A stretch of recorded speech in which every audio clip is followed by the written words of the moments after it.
الشعار الله الوطن الملك.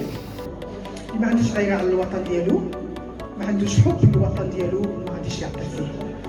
وحنا كنأكدوا على هذه المسألة ديال حب الوطن، ولولا حب الوطن ما تشوفوش هذه الجمعية كاع نشأت نهائيا.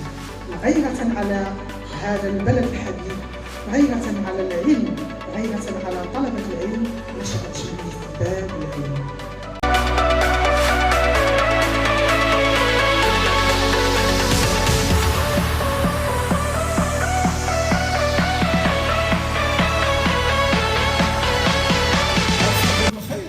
صاب لمن يعطي الفلوس، إذن هو معطى، هو فاعل. والجمعية ديالنا شكون هي؟ هي نائب الفاعل، تنوب عن ذلك الشخص، لأن كاين الناس تيبغيو يعملوا في خفاء. وبهذه المناسبة رانا تنشكروهم وتنشدوا على الأيادي ديالهم لهذه الثقة اللي داروا فينا حنا كجمعية أيضا، والعطاء ديالهم ثاني. باب العلم نشأت كما قال الأستاذ خالد مجيد الحلواني منذ 2014 كما قلنا غيرة على طلبة العلم وعلى العلم. شفنا اون طونك اساتذه في الجامعات، شفنا معاناة طالب الجامعي، خصوصا الطالب الجامعي اللي عنده موارد مادية يعني معيقة له باش يمشي في طريق الاجتهاد وفي طريق العطاء وفي طريق التفوق. عنده مشاكل ماديه هي اللي كترجع به الوقت. دونك حنا هذه الفئه هذه غيرة منا عليها قلنا علاش ما نكونوش ندو يد المساعده لهذا النوع من الطلبه. هاد الطلبه اللي ما قلت يعني لا زالوا يؤمنون بجدوى العلم وبطلب العلم.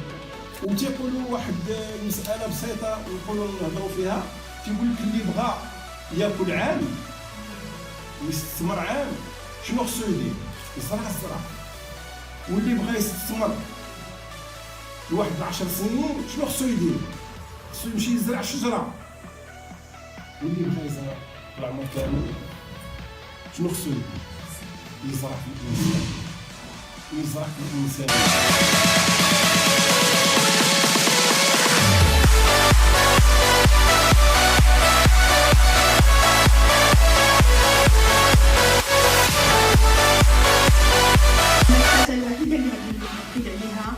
هي الشكر للمحسنات والمحسنين. السنه الماضيه وقفتنا وكاننا حنا ما عندناش ريال باش نعطيو السنه المقبله منحه الطلبه. ما كانش عندنا حتى حاجه، ما كان عندنا والو في الحساب ديالنا. كان عندنا داكشي باش نكملوا العام، باش نعطيو 30 طالب السنه الماضيه، 30 طالب عطيناهم منحه ديال السنه كلها، يعني كان عندنا داكشي باش نكملوا العام. الحمد لله ما جا سبتمبر من هذا العام حتى جمعنا باش نعطيو ل 50 طالب. تنشكركم الله سبحانه وتعالى هو اللي غيجازيكم. Donc Madame Hbabi ainsi que les membres du bureau de l'association Bab el-Ilm pour leur courage, leur travail et leur dévouement envers leur cause, une cause que je qualifie de noble. Et oui, aider à former une génération, aider des jeunes étudiants à concrétiser leurs rêves, à aboutir à leur fin. Il n'y a pas mieux que ça.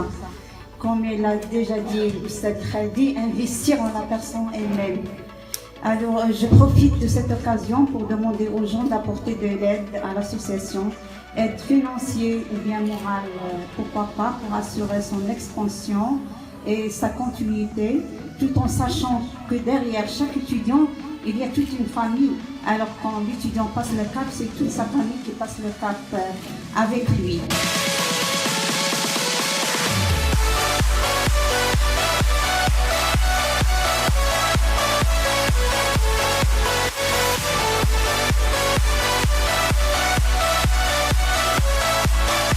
وغادي نبدا التدخل ديالي من الطالب الاخير اللي كنشكرو حتى هو بدورو، لان ذكر واحد جوج النقاط اللي بالنسبه لي انا وبالنسبه لاعضاء الجمعيه غادي يكون اننا نجحنا نوعا ما، لان عطانا واحد النوع من التقييم.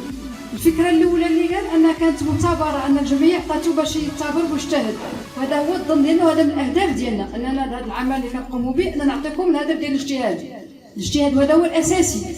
حتى ديك المنحه كتبقى منحه قليله من اكثر اللي كنطمحوا ليه اكثر، وان نعطيكم واحد السفل ولا واحد الطاقه واحد لينيرجي باش تجتهدوا.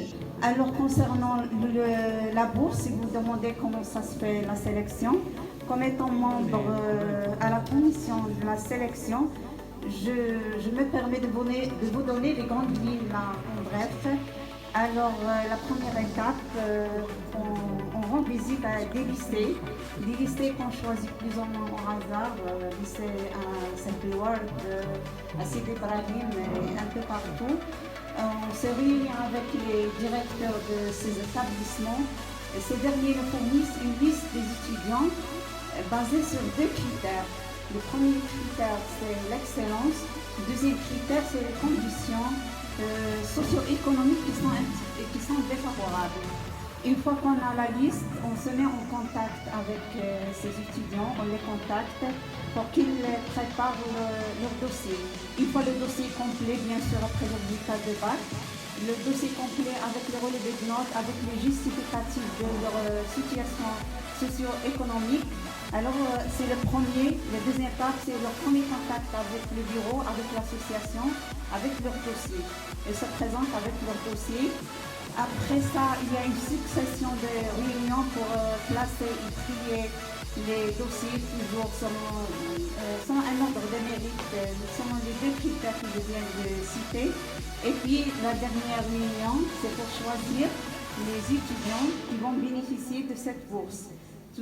Toujours en respectant les 2 critères, l'excellence et les conditions socio-économiques, et puis la disponibilité des bourses.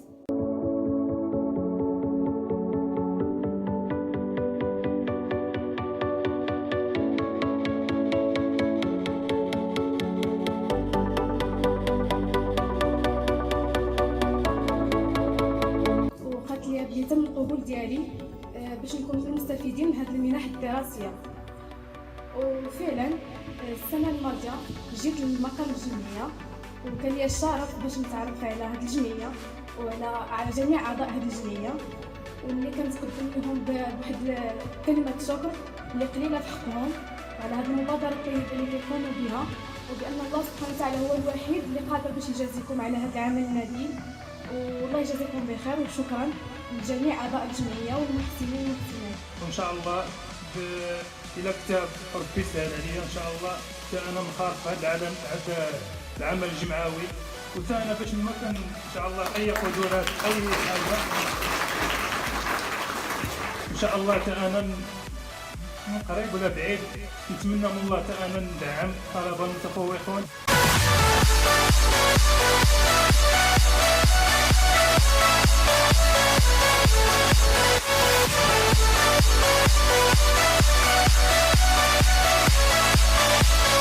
الفكره الثانيه اللي قال الطالب وكنشكرو وكنتمنى تتفقوا عليه اونكور اون فوا، سي البراسو غادي يبدا يعطي، وهذه حتى هي من المسائل اللي كنطمحوا نوصلوا ليها، انكم الناس اللي تعايشوا معنا، الطلبه اللي استافدوا معنا واللي عاشوا معنا، ما تنقولش استافدوا معنا لان كنعيشوا مجموعه ديال المحطات عشناهم مجموعين، هو انهم تكونوا نتوما من بعد المستقبل، لان نتوما هما المستقبل، نتوما هما لافينير ديال هاد البلاد هادي.